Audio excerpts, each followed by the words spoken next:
So ఇందాక stage మీద మాట్లాడుతూ మీరు అంటున్నారు కదా, అంటే ఎప్పుడు ఫస్ట్ నుంచి కూడా అనసూయ అంటే బ్యూటిఫుల్ ఇట్లనే ఒక టైటిల్ ఉండిపోయింది, దాన్ని మార్చడానికి ప్రజెంట్ ట్రై చేస్తున్నారు. At the same time roles కూడా అట్లే సెలెక్ట్ చేసుకుంటున్నారు. సో టాలెంటెడ్ కనిపిస్తున్న క్యారెక్టర్స్ లో నేను సో ఏ మూవీ చూసినా కూడా అంటే వస్తున్నవన్నీ కూడా ఒక సెలెక్టివ్గా తీసుకుంటున్నారు, చేసినవి చెయ్యకుండా ఇట్లా డిఫరెంట్గా. సో అంటే నేను ఇప్పుడు అంత బిజీగా లేను. Correct, that is the reason. So అంటే మీకు ఎట్లాంటి రోల్స్ వస్తున్నాయి ఇండస్ట్రీ నుంచి, ఎందుకు రిజెక్ట్ చేస్తున్నారు వాటిని? రిపిటేషన్ ఒకటి, లైక్ చాలా ఇప్పటికీ కూడా నాకు కాప్ రోల్స్ వస్తున్నాయండి. I don't want to do. నేను ఇప్పుడు సింబా లాంటి క్యారెక్టర్ నేను ప్రతి ప్రెస్ మీట్లో అదే చెప్తాను, ఇప్పుడు ఇలాంటి క్యారెక్టర్ చేయండి అంటే నేను మళ్ళీ చేయను.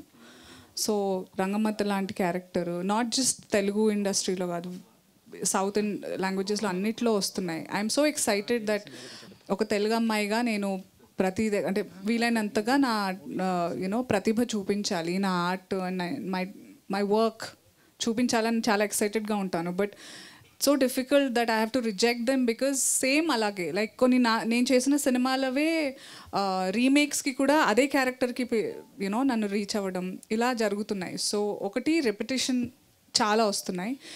ఇంకొకటి నా గ్లామర్ని కొంచెం యూనో ప్రొజెక్ట్ చేద్దాం. And as long as I can maintain అండి, I will dress up and I will show. దాంట్లో నాకు ఎలాంటి షేమ్ లేదు, because this is my body and this is me. నా అలాగా ఎవరు లేరని నేను అనుకుంటా, మీలాగా నేను ఉండను. So as long as I can maintain and I can show off, I will.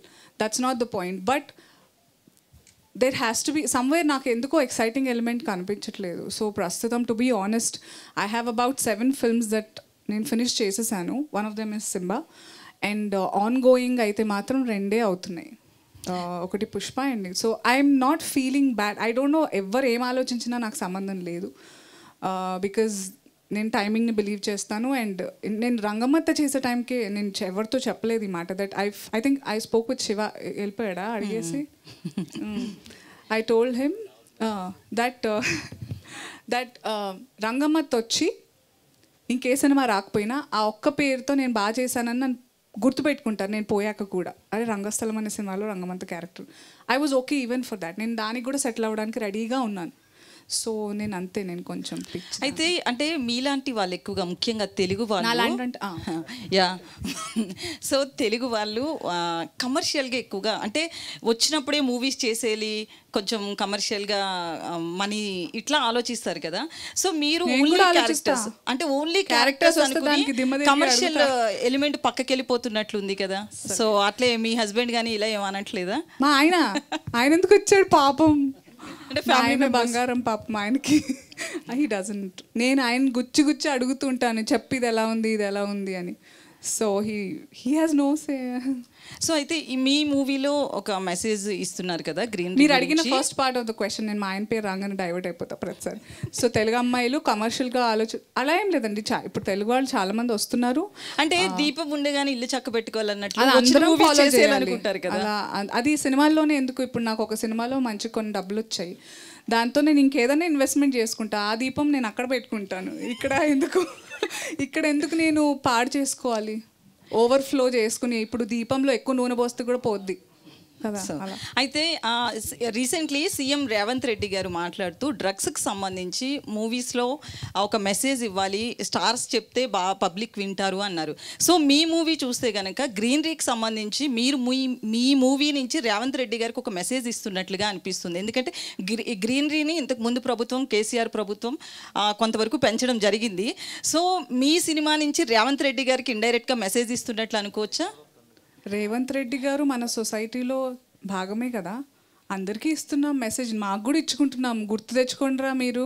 మా ప్రొడ్యూసర్ డైరెక్టర్ గారు ఈరోజు మా అందరికి కూడా పూలతో చెట్ల తోటలు గిఫ్ట్గా ఇచ్చారు. So it reminded me definitely, oh my god, I have to have more greenery in my house.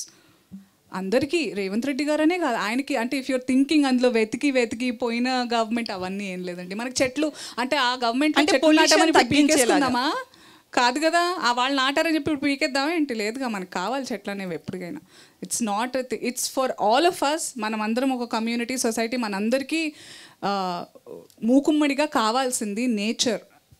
Buildings ఉంటే సరిపోవు, nature is very important. You at least let's progress, మనం డెవలప్ అవుదాం. ఇప్పుడు యూఎస్ వెళ్తే వావ్ ఎంత బాగున్నాయి రోడ్స్, బిల్డింగ్స్ భలే ఉన్నాయి, స్కై లైన్ బాగా అనిపిస్తుంది. టుడే ఐ ఎంజాయ్, నేను ఓఆర్ఆర్ నుంచి వస్తున్నప్పుడు అరే హైదరాబాద్లో కూడా స్కై లైన్ ఉంది, రాత్రి అయితే మంచి భలేగా అనిపిస్తుంది. I like it, but we have to learn to balance. ఒక్కొక్కళ్ళది ఒక్కొక్క యుద్ధం, నాదొక యుద్ధం ఈ ఇండస్ట్రీలో.